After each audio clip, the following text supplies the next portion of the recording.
وللاسف دي اكبر غلطه عملها. امبارح وانا في الاستقبال دخل علينا راجل كبير في السن متبهدل ونايم على نقاله وبقه معوج ومش قادر يتكلم، جاي معاه ابنه بيعيط ويقول اصل جات له غلطات كتير قبل كده وانا اول ما وقع اديته قرص الاسبرين زي كل مره. الخطا ده بيتكرر كتير وللاسف من بعض الدكاتره، لان المره دي ما كانش عنده جلطه، كان عنده نزيف في المخ. وطبعا الاسبرين معروف انه دواء سيوله، فلما يكون اصلا في حاله نزيف عاليه فبالتالي هو بيزود النزيف، فبيزود المشكله اكتر واكتر.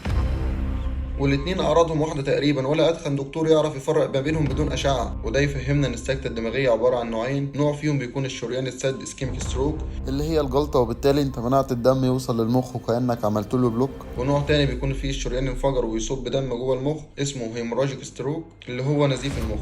والاعراض بتكون عباره عن ضعف او تنميل في جزء من اجزاء الجسم، وممكن تلاقي بقه اتعوج وكلامه اتلخبط، وممكن حتى توصل لدوخه وفقدان في الوعي. نرجع للمريض بتاعنا اللي جالنا في الاستقبال. بالفحص لقينا ضغطه عالي جدا جدا، وعملنا له اشعه مقطعيه في الاستقبال، لقينا كميه نزيف كبيره جدا، كان ضغط على نص المخ وهي اللي مسببه له الاعراض دي كلها. ولولا قرص الاسبرين ما كانش الموضوع ساء كده. طيب افهم من كلامك يا دكتور ان لو في حد انا شاكك عنده اعراض سكته دماغيه ما ادلوش اسبرين؟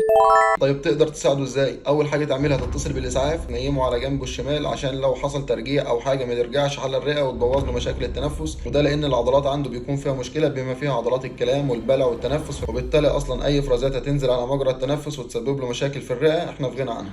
لو وصلت هنا اعمل لايك وشير واشتراك في القناه وشير الفيديو عشان غيرك يستفيد. بالنسبه للمريض اللي جالنا في الاستقبال، فطبعا كميه النزيف الكبيره جدا اللي سببها الاسبرين ما كانش فيه قدامنا حل الا ان هو يدخل عمليات، وخضع لعملية تفريغ للنزيف، وقضى في الرعاية المركزة 3 أسابيع والحمد لله حالته مستقرة. في الحالة دي لولا الأسبرين اللي هو خده كان ممكن ما يدخلش عمليات ويتعالج بشكل دوائي وشوية محاليل وأدوية مضرة للبول وتظبيط الضغط وخلصنا.